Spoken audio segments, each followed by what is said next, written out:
नमस्कार मंडळी. ठरलं तर मग या मालिकेचा आजचा एपिसोड खूप चांगला होणार आहे. तर याच्या अगोदर याचा पुढील भागात काय दाखवणार तुम्हाला सांगतो. तर बघा, महिपतने अर्जुनच्या विरोधात एक चांगला असा वकील आणलेला असतो, एक लेडीज वकील आणलेली असते जी अर्जुनला टक्कर देईल.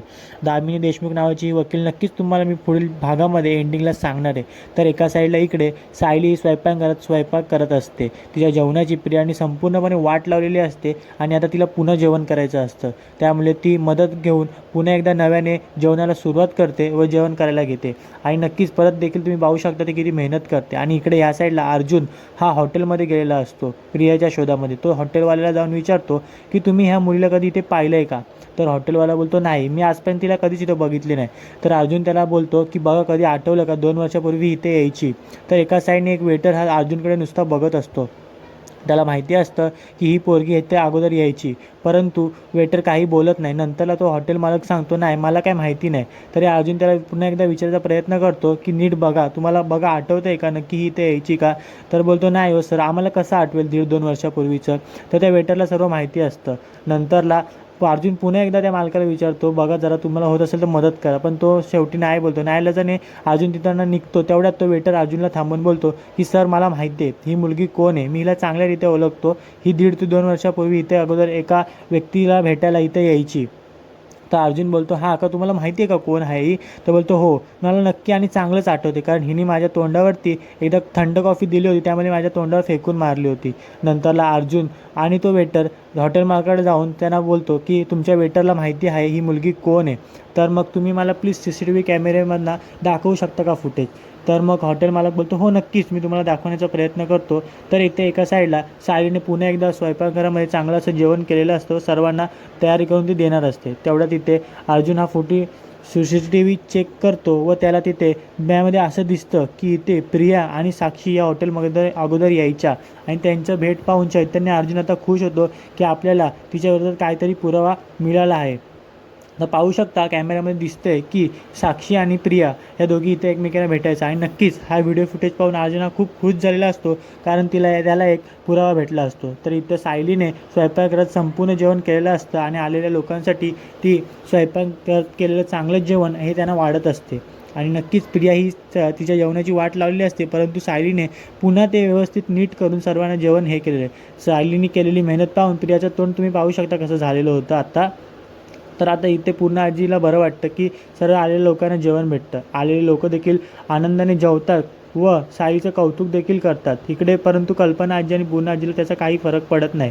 परंतु प्रिया मात्र बोलत असते की हिने कसं काय केलं एवढं सगळं लगेच. आलेली जी लोकं असतात ते खूप खुश होतात आणि पूर्ण आजीला म्हणतात वा, तुमची सुनाने तर चांगलंच जेवण केलं आहे. हे ऐकून प्रियाचं तर काय बोलायलाच नको पुढे काय होतं. मग ते नंतरला चादर द्यायचा टायमिंग येतो. पूर्ण आजीने सगळ्यांना चादर वाटप केलेल्या असतात. तर जाता जाता एखादी चादर फाटलेली अशी दिसून येते. त्यानंतर सगळे आपल्या चादर बघतात, त्यांच्या चादर फाटलेल्या असतात. आणि सायली हे बघून भयंकर हे होऊन जाते की अरे बापरे, हे असं कसं काय झालं. कल्पना आजी आणि पूर्ण आजी ह्या दोघी देखील शक्य होऊन जातात. अरे थक्क झाले, अरे हे काय झालं. तर नंतरला प्रिया बोलते अरे बापरे, हे असं काय केलं सायली तू हे मुद्दामून केलंस का. त्यानंतरला सायली प्रियाकडे रागावून बघते, वय बाबा, मी हे असलं काय केलं नाही, तूच काहीतरी केलं असशील. तर मग सायलीला माहिती असतं की नक्कीच काहीतरी गडबड आहे याच्यामध्ये. तर इकडे कल्पना काकू देखील खूप भडकलेल्या असतात. त्यांचा पण खूप राग आलेला असतो की हे आज असं का होतं आणि काय मात वाटते सायली मुद्दामून करते असं कल्पना काकीनं वाटत असतं. त्याचबरोबर अश्विन देखील इकडनं भडकतो आणि कल्पना काकीला देखील राग येतो.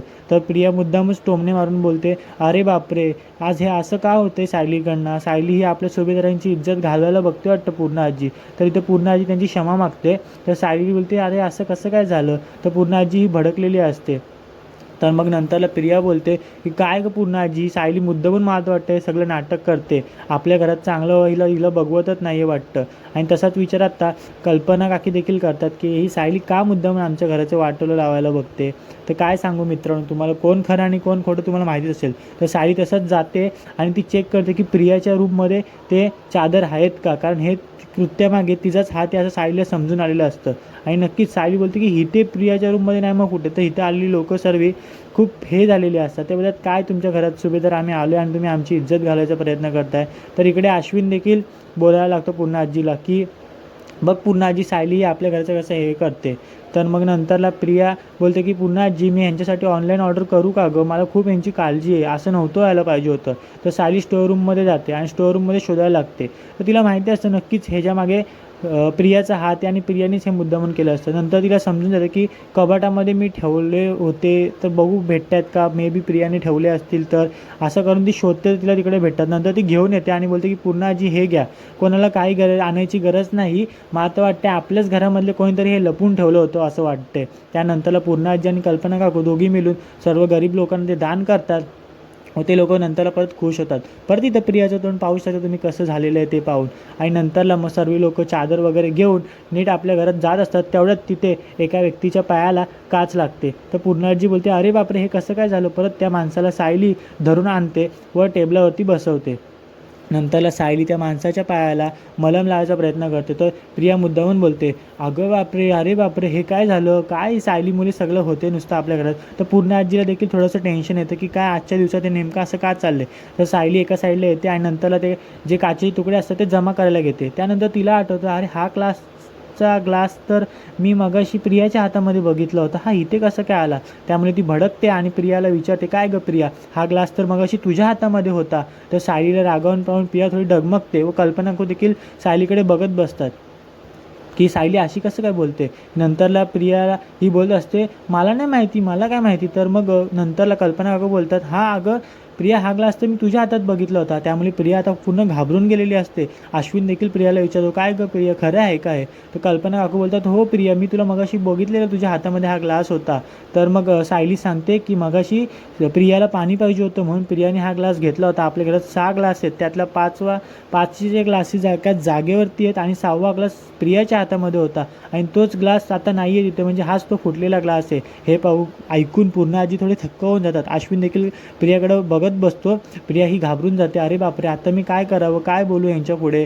थोडंसं असे नाटक करते की मला काय माहिती नाही. परंतु नंतर ती बोलते अरे हां मला आठवलं, माझ्याकडनं मगाशी चुकून तो ग्लास पडला होता, फुटला होता. तर मग अशी करून कारण देऊन ती टाळायला बघते सर्व.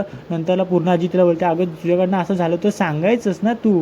मग नंतरला बोलते अरे हां मी सांगायचंच विसरून गेली गं पूर्ण आजी. आणि नंतरला सायली मुद्दामून तिला बोलते की आता ज्या व्यक्तीला तुझ्या मुले लागले त्याच्या पायाला तू मलम लावायचं स्वतःहून. आणि हे पाहून प्रियाला खूप टेन्शन येतं आणि ती बोलते अरे बापरे मी ह्या गरीब भिकाऱ्याला मी का मलम लावू माझ्या पायाने. परंतु तिला न्यायालयाने काय पण करून लावावं लागतं आणि सायली इथे खूप खुश होते कारण तिचा बदला घेतलेला असतो. तर एका साईडला रात्र होते आणि नंतरला अर्जुन देखील घरी येतो. तर अश्विन आणि प्रिया बसलेल्या असतात आणि कल्पना आजी आणि कल्पना काकू हे देखील तिथं बसलेले असतात. आणि एका साईडला सायली ही स्वयंपाकघरात काम करत असते. तर सायली ही अर्जुनला बोलते या तुम्हाला मी जेवायला वाढते. तर इथे कल्पना काकूने प्रियासाठी सुंदर असा नेकलेस आणलेला असतो, हार. तर एका साईडला अर्जुन हा जेवत असतो आणि नंतरला ते हार पाहून कौतुकच होते की अरे बापरे एवढा चांगला हार कोणी आणला माझ्यासाठी. तर कल्पना काकूंचा हा हार पाहून प्रिया बोलते अगं कल्पना काकी खरंच खूप धन्यवाद, तू मला एवढा हार दिलास. आणि मनातल्या मनात विचार करत असते आता तर हळूहळू मी सुभेदारांचं संपूर्ण घरच लुटणार आहे बाबा. तर इथं पूर्ण आजी बोलत असते अगं माझी नवीन होणारी नाचून आहेस तू, म्हणून तुझ्यासाठी हा खास करून विशेष हार आणला आहे मी, बघा घाला तू प्रिया नक्की आणि सांग मला. तर मग नंतरला प्रिया आणि अश्विन उठून कल्पना काकूच्या आणि पूर्ण आजीच्या पाया पडतात. मग कल्पना काकू बोलतात की खुश राहा तुम्ही, आयुष्यात काहीतरी करा चांगलं. आणि नंतरला मग इकडे अर्जुन येऊन भडकतो आणि अर्जुन बोलतो की काय गं पूर्ण आजी तुला माझ्या सुनेचं काय पडलंच नाही आहे, तुला तुझ्या सुनेचं काय पडलंच नाही, मोठ्या सुनेचं सर्व काय करतेस तू त्यांच्यासाठीच करतेस. मग इथं प्रिया रागवते आणि बोलते अरे बापरे हा अर्जुन मध्ये झालाच टपकलंच कसं काय. तर मग अर्जुन भडकलेला असतो आणि बोलतो तू तिला दागिना दिलास, मग तुला असं नाही वाटलं तुला की माझ्या बायकोला देखील दागिना द्यावा, माझी बायको ही घरात सातत्याने मेहनत करत असते, हे नाही तुला दिसत, तुझी सून बाबा काय ती खायला येते नुसती इथे घरामध्ये. तर मग नंतरला प्रिया ही वैतागून बोलते काय ही नुसतं मला वाटलंच होतं, काय चांगलं झालं की नेमकं चांगल्या कामालाच हा अर्जुनमध्ये वळायला लागला. आणि नंतर कल्पना काकू देखील भडकतात आणि प्रियाचं तोंड इथे विस्कळलेलं असतं की काय झालं आहे हे. तर मग नंतरला अर्जुन हा खूप भडकलेला असतो. तर प्रेक्षकांनो, अर्जुन हा भडकलेला असतो, कारण सायली सर्व घरात करून देखील तिला काहीच मिळत नसतं. म्हणून अर्जुनला राग येत असतो की माझी बायको सर्व करते देखील आणि तिला काय नाही. तर कल्पना आजी ही बघत असते. तर एका साईडला प्रियाचं बोलणं चालू झालेलं असतं की बघितलं का कल्पना काकू, हे असं असतं, माझ्या बाबतीत काही चांगलं झालं की अर्जुनला बघवतच नाही.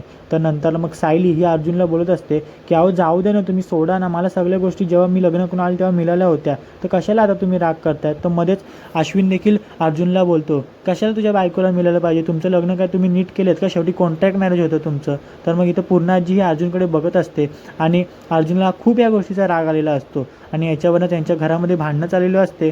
तर कल्पना काकू देखील काय बोलत नाहीत, फक्त अर्जुनकडे बघत असतात. अर्जुन हा खूप काय बोलत असतो. तर कल्पना काकू आणि पूर्णा आजी अर्जुनला विचारतात, अरे अर्जुन तू असा कसा आहेस रे, अगोदर आधी नव्हताच असा, बायको आल्यानंतरला बदललास तू. तर मग अर्जुन हा बोलत असतो पूर्णा आजीला की पूर्णा आजी, तुम्ही लोक पण अगोदर खूप चांगले होतात आणि नंतरला तुम्ही कंजूसपणा आणि खडूसपणा कसे काय करायला लागलात. तर मग मध्ये अश्विन देखील बोलायला लागतो. तर अर्जुनला अश्विनचा खूप राग येतो आणि सायली सातत्याने त्याला बोलत असते की अहो सोडा ना, जाऊ द्या ना. तर प्रियाला हे काही बघवत नाही. तर पुढील भागात तुम्हाला पाहायला भेटणार आहे की पुरावा भेटलेला असतो अर्जुनला आणि महिपत इथं नवीन वकील आणून प्रयत्न करत असतो की कशाप्रकारे अर्जुनला हरवायचा. तर एक लेडीज वकील आलेली असते दामिनी देशमुख नावाची, जी अर्जुनच्या विरोधामध्ये केस लढणार असते. तर मग मीडियासमोर ती विचारतात की तुम्ही अर्जुनला हरवण्यासाठी यासाठी आलात का. तर मग ती बोलते, मी इथे कोणाला हरवण्यासाठी नाही तर स्वतः जिंकण्यासाठी आले. आणि तुम्हाला तर माहितीच प्रेक्षकांनो, अर्जुनला प्रियाविरुद्ध एक चांगला पुरावा मिळालेला असतो आणि नक्कीच पुढच्या भागात खूप मनोरंजन आपल्याला पाहायला भेटणार आहेत. नवीन असाल तर चॅनलला सबस्क्राईब करा, लाईक करा. मी देखील नवीन आहे तर व्हिडिओला नक्की शेअर करा. धन्यवाद.